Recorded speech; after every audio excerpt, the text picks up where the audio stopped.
15க்குள்ள cut off தான் அவரு அந்த எடப்பாடி சொன்னது வேலை செய்யுது. 15ஆம் தேதிக்குள்ள பூத் வேலையை முடிக்காதவங்க உங்க பேரு நமதமால இருக்கான்னு பாத்துக்குங்க. எவ்வளவு பெரிய ஆளா இருந்தாலும் விட மாட்டேன்னு சொன்னதுல அவங்க பறந்து பெரிய பெரிய லீடர்ஸ் நான் பேசலாம் சார். அண்ணா திமுகவும் போட்டி போட்டு இந்த மீடியா களங்கள்ல தான் நல்லவன், அடுத்த ஆட்சி என்கிட்ட கொடுத்தீங்கன்னா நல்லா ஆட்சி பண்ணிடுவேன், நான் தான் திமுக மாற்று, அண்ணா திமுக நான் தான் மாற்று அப்படின்னு ஒரு சுய விளம்பரம் தேடி கொண்டிருக்காங்க. இதுல வர அரசியல் விமர்சகர் என்ற பேர்ல அவங்க வேற ஒரு பக்கம் இந்த கட்சிகளுக்கு ஆதரவா பேசிட்டு இருக்காங்க. ஏன் இந்த பதிவை போடுறேன்னா, கடந்த காலங்களில் போன ஆண்ட கட்சியில அண்ணா திமுக பீரியட்ல 13 பேரை ஸ்டெர்லைட் ஆலையில சுட்டுக் கொள்றான். ஏன் ஸ்டெர்லைட் ஆலைக்கு எதிராக போராடுற மக்கள்? மூச்சு விட முடியல, தண்ணி குடிக்க முடியல, வாழ்வாதாரம் பாதிக்குது, மாற்றுத்திறனாளியாக குழந்தை பிறக்கிறாங்க. அப்படியே நல்லபடியா குழந்தை பிறந்தாலும் நுரையீரல் பிரச்சனை வருது, கால் வலி வருது, கை பிரச்சனையா இருக்கு, வாழ்றதுக்கு ரொம்ப சிரமமா இருக்குன்ற மத்தியில அங்க இருக்கிற மக்கள் எல்லாரும் ஒன்று கூடி ஒரு போராட்டத்தை முன்னெடுக்கிறான். ஒரு விலங்குகளை சொல்றதுக்கு கூட யோசிக்கிற வனத்துறை காவலதிகாரி மத்தியில மனித உயிர்களை கண்மூடி திருமான சுட்டு 13 பேரை கொன்ன அதிமுக ஆட்சியில பொள்ளாச்சி பாலியல் வழக்குல என்ன சாதிச்சிட்டாரு அண்ணன் எடப்பாடி பழனிசாமி?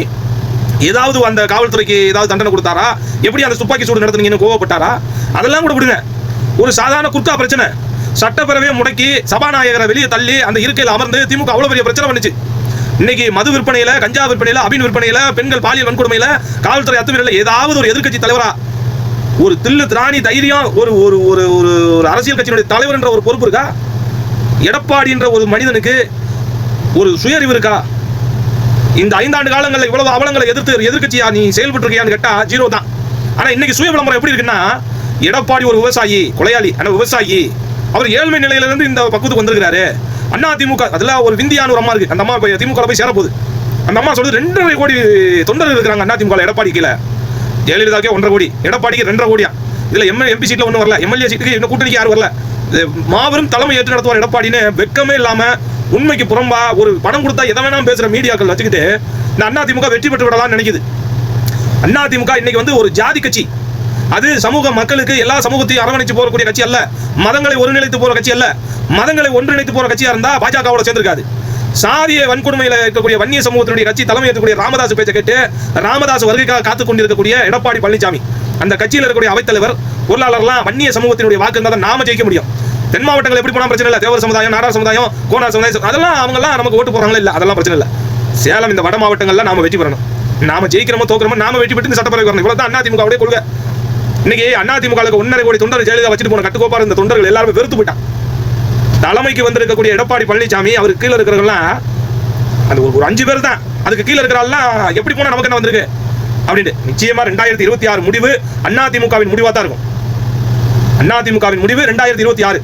அதற்கு குழி தோண்டுகிற சவுக்கு சங்கர், தமிழா பாண்டியன், இவன் பூரா எவ்வளவு எடப்பாடியை புகழ்ந்தாலும் சரி, காலம் வரலாற்றை நினைவுபடுத்தும். நீ 60 பேரை சாராயம் குடிச்சு கொண்டவனுக்கும் 13 பேரை ஸ்டெர்லைட்ல கொண்டவனுக்கும் என்ன வித்தியாசம் இருக்கு? இந்த எடப்பாடி தலைமை ஏற்று ஒருவன் கூட கூட்டணி வர மாட்டான். சரியா? தலைமை பண்புக்கு அருகதை இல்லாத, சொல்லறிவும் செயலறிவும் இல்லாத எடப்பாடி பழனிசாமி. எழுதி வச்சுக்கங்க, 2021 உங்களை சுய பரிசோதனை செய்து கொள்ளுங்கள் என்று சொன்ன எடப்பாடி பழனிசாமியும் அதுக்கு உறுதுணையாக இருந்த பாமகவின் நிலையம் என்ன என்பதை 2026 சட்டமன்றம் உணர்த்தும். இன்னைக்கு உங்களுக்கு நாதி இல்ல, உங்களை சுய பரிசோதனை செய்து கொள்ளுங்கள். இன்னைக்கு இதுக்கு கீழே பேசுறதுதான் தேமுதிக. என்னைக்கும் கெத்தா இருக்கும், தனிச்சு நிற்கும், எந்த முடிவின் வெற்றிக்காக எடுக்கும். ஆனால் கைகட்டி வாய் மூடி அடிமையாக ஒரு நாளும் இருக்காது. இது நேர்மை, இது உண்மை என்றால் அதற்கு குரல் கொடுக்கும். எது அநியாயம், எது அக்கிரமமோ அதற்கு எதிர்த்து பேசி துணிந்து நிற்கும். அதுதான் தேசிய முற்போக்கு திராவிட கழகம். எத்தனை பேர் எங்களை விமர்சனம் செய்தாலும் சரி, நாங்கள் துணிந்து நின்று அரசியல் செய்வர்கள். வெற்றி இலக்கை ஒன்றை நோக்கி நாங்கள் செல்வதற்கு எந்த எல்லைக்கும் போக வேண்டும் என்றாலும் போவோம். ஆனால் வெற்றி இலக்கல்ல, மக்களை பாதுகாப்பது, மக்களின் வாழ்வை உரிமையை கேட்பது, மக்களின் வாழ்வாதாரத்தை உயர்த்துவது, இதுதான் எங்களுடைய அடிப்படை கொள்கை.